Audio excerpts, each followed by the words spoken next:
You knew her as Liesl Pike when she was here, and she married Charles Holdout. What section were you, Charles? H. He was H, sorry. And I'm really delighted to introduce her. She was someone that had the most people write in and say to me, we need to hear Liesl speak and hear her story. And I don't want to tell you a lot of her story in this introduction. She and Charles live in Atherton, California, with their 4 children. And she's very busy right now with a nonprofit she founded called Safe Space, and she will tell you a lot about that. But I'm going to let Liesl tell you about her personal journey. I'm really, really delighted to welcome Liesl Pike.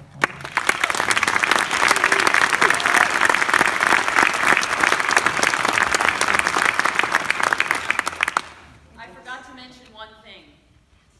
Last night, Liesl was taking an Uber home and got T-boned by another car. So I'm really glad you and Charles are here safe with us today, and thank you for coming.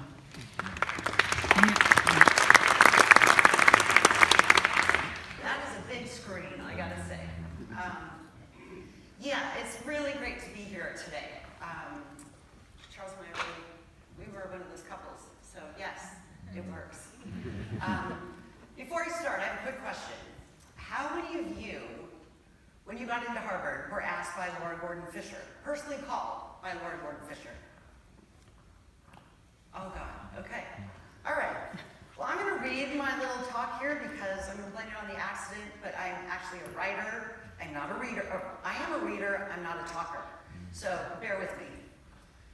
Okay, she called me at work one day.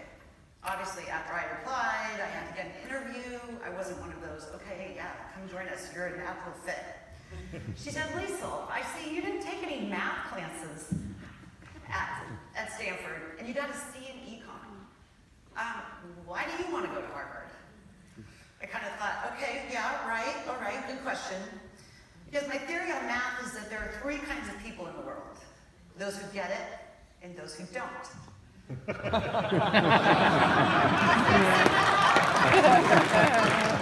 going to get that joke. She's like, oh, you have to change? You only said 2 things. She may not come here either. It's not that I don't have anything against numbers. It's just, I don't like them, and they don't like me. But this conversation reflected how my life had gone so far, exactly as I thought it should. Exactly as I managed it. I was one of those people that always seemed to fall up, to achieve my way out of inadequacy. I was driven from an early age to defy reality, for there is nothing more motivating than a persistent sense of unworthiness.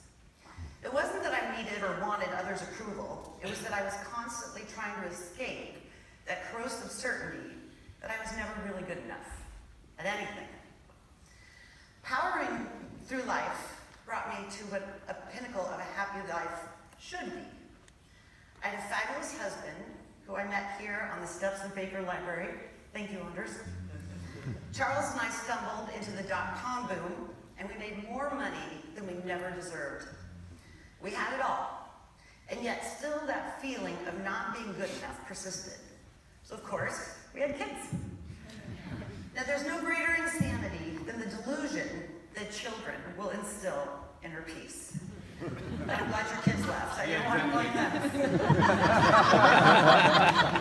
They don't tell you that parenthood is what happens when everything is flipped over and spilling out everywhere. You can't find a towel or a sponge or your inside voice. You know what I'm talking about. And parenthood has an interesting effect on marriage too, Rachel. While you don't really consider divorce, murder sometimes. I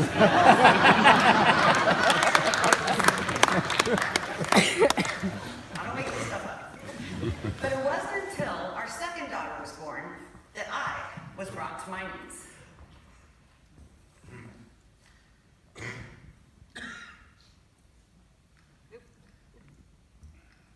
There we go. Madeline was born in 1999. All tests had been normal. So we were unprepared for the news that she may have a couple things wrong. First, she wasn't breathing quite right, which is typical in C-section babies, all the NICU nurses told me. Subsequent tests proved she had potential problems with her heart, with spinal cord with her GI system. She didn't pass the hearing test. The news kept coming, and everything was just a little bit off. So for the next year, Charles and I lived in a kind of terror-induced coma. Finally taking Madeline home after 6 weeks in the hospital. Thank you, Allison. Only to return shortly after she got her first cold. I would listen to her struggle to breathe. The sound of it reminded me how vulnerable she was, how vulnerable I was for loving her so much. I kept hoping she would be fine. I wanted it all to just be fine, but it wasn't.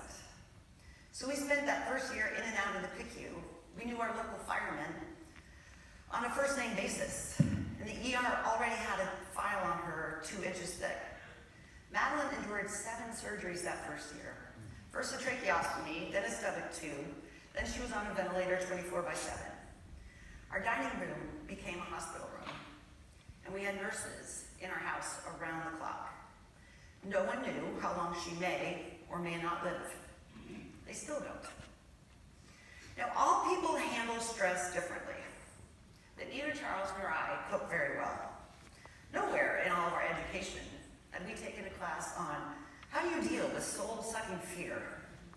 We did not tolerate ambiguity, nor not knowing the outcome very well. Charles dove into work. With my blessing, I put on my cape, or at least my tennis shoes, and put on that super mom face, that I'm fine, it's okay. People told me, oh, this will just make you stronger, you're so brave, but I wasn't. I was terrified. I was lonely, and I was mostly just lost in a new world that I couldn't control or talk my way out of. I could not will my daughter to perfect health, and the crushing reality of this finally broke me. As some have said, don't confuse a breakdown with a breakthrough. I got that in the right order, that's good. But I couldn't even break properly. I slowly deteriorated into a catatonic state of Chardonnay-induced despair. I couldn't cope, but I could function. With a couple of glasses of wine, maybe more, I could keep up the facade. We even had 2 more kids. There's no one again. We had 2 more kids, just to prove that all was fine, because I was smart. But after our 4th child was born, I finally fell apart. Not violently or explosively. I just basically imploded from within. I couldn't keep up the pretense any longer, and I gave up. It was strongly suggested that I get some help from many, many people. But in my mind, I was indispensable, as mothers are. Who would keep this house of cards afloat? I didn't really have a serious problem. If you had my life, you drink too. But pretty soon, even I wasn't buying my own story. So Charles, lovingly and very promptly, escorted me to Betty Ford. And I was prepared to bear my penance, to wear my badge of failure. Finally, the first institution I really earned admittance to. But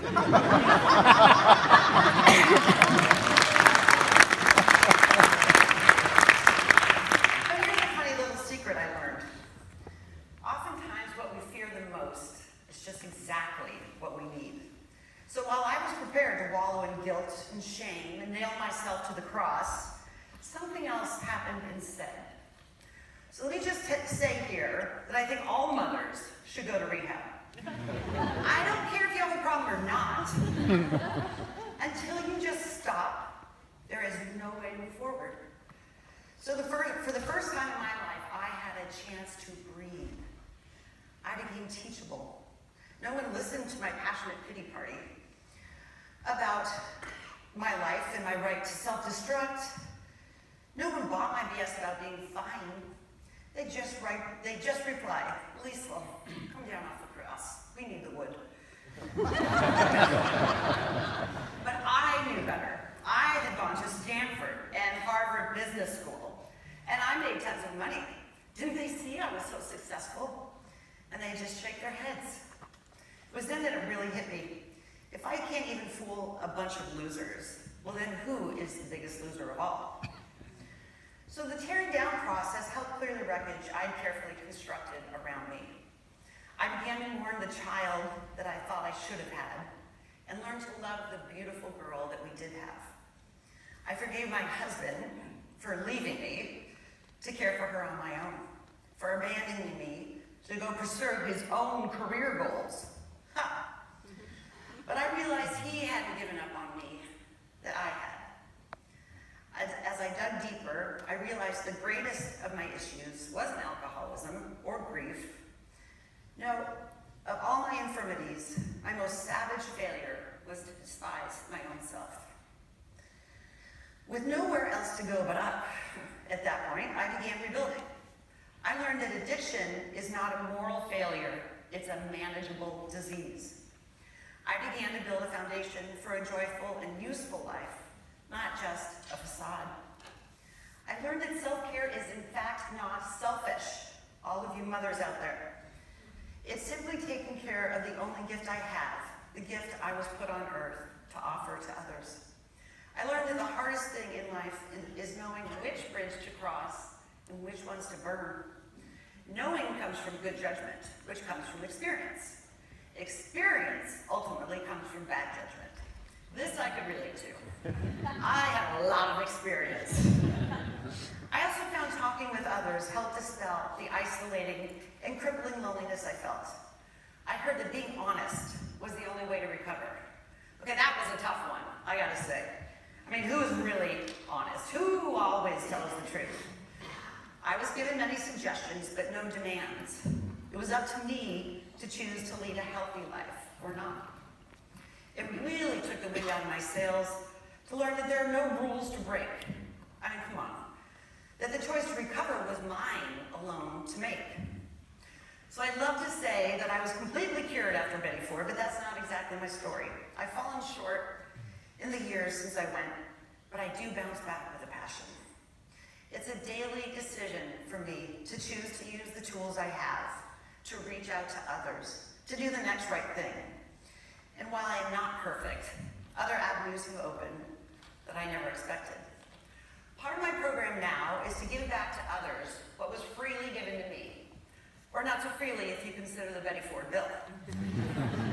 When our oldest daughter, Catherine, suffered from the same crippling anxiety that I had as a teenager, I joined a couple of moms to help kids find solutions to their stresses, instead of following others on the suicidal path that plagues the Bay Area currently.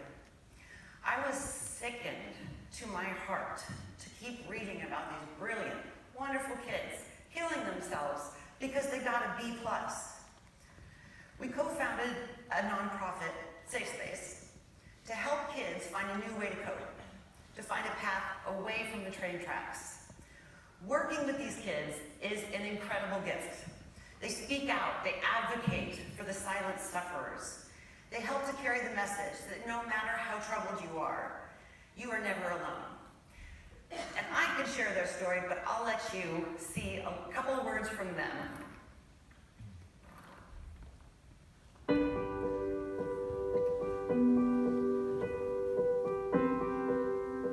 I'm here to tell you today that you are able to get through any problem by yourself or through anyone because there are people around you who love and care for you. I think that it's really easy to get wrapped up in your own mind to think that you are alone, but I mean, you're not ever. So I'm hoping that everyone who's watching right now, including you guys, that just to really believe in yourself and remember that you have more potential inside you than you really think you have. Because from me being depressed and thinking that I have no worth to coming here and believing that I have a chance at life, I could do something big, I think everyone should know that. And so that's where this problem is created, is we feel alone, we feel that we're the only ones that feel this way, and just know that you're not. And you can start talking to people, and especially in high school, I know that from personal experience, it's difficult to start talking to your friends. See it becoming a problem when people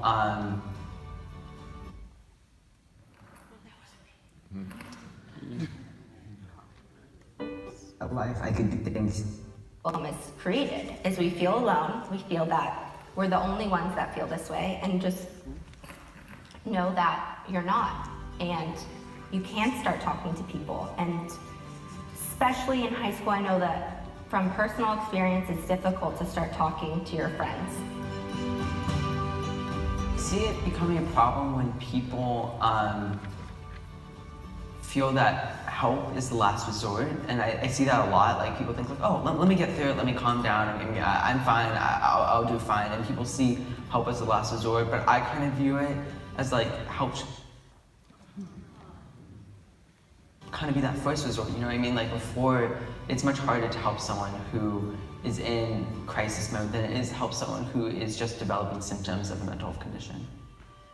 Everyone has these issues and everyone has their own path, but that doesn't mean ours can't connect and we can't find a way to work together to find help and support, because it's really important that you have someone and you know that you are never alone, no matter how alone you feel. And even when you are physically alone and there's no one around you, that doesn't mean that there isn't someone out there who cares about you and loves you and is thinking about you all the time and just wants to make sure you're always okay.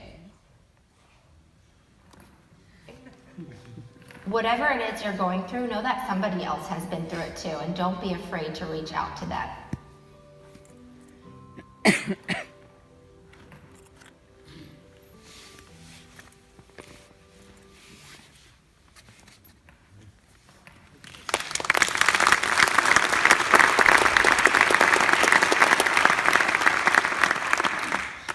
may have caused those interruptions, I'm sorry. I try to remind these kids who live in the most privileged valley in the world that while numbers may be very real on the SAT, they don't always reflect reality. That just maybe the inverse property does not always compute.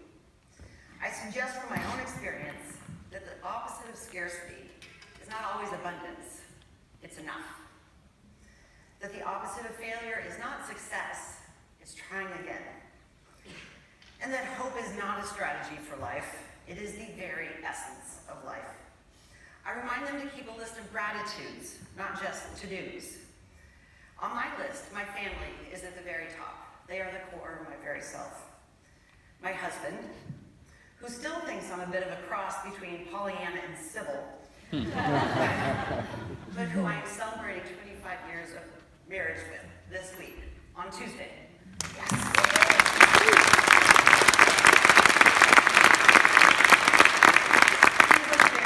Very patient man. Okay, you got me all off track there, Charles. My children are on my list. I hurt them very deeply, but today they love me no matter what. Mostly. I'm also grateful for this opportunity to reveal my troubled past to you as a touchstone for change, not shame. So talking about my experiences may ring true for some of you. For others, you're probably wondering, what in the hell was she thinking? And you may be right, but if I really want to help kids be a voice for change, I can't ask more of them than I'm willing to do myself. Every story that we share has a ripple effect, and those of us who've been to hell and back must let others know there is hope. Together, our words can mobilize real changes. The courage to speak our truth does not mean we are fearless, for we, in fact, myself included, are terrified to reveal ourselves, and we do it anyway. I'm inspired by something that Winston Churchill once said. Success is not final. Failure is not fatal. It's the courage to continue that counts. And that's what I ask for every day, the courage to continue. And the wisdom to know when to end, which is right about right now. So that is my story. I just really appreciate this opportunity to share it with all of you. Thank you.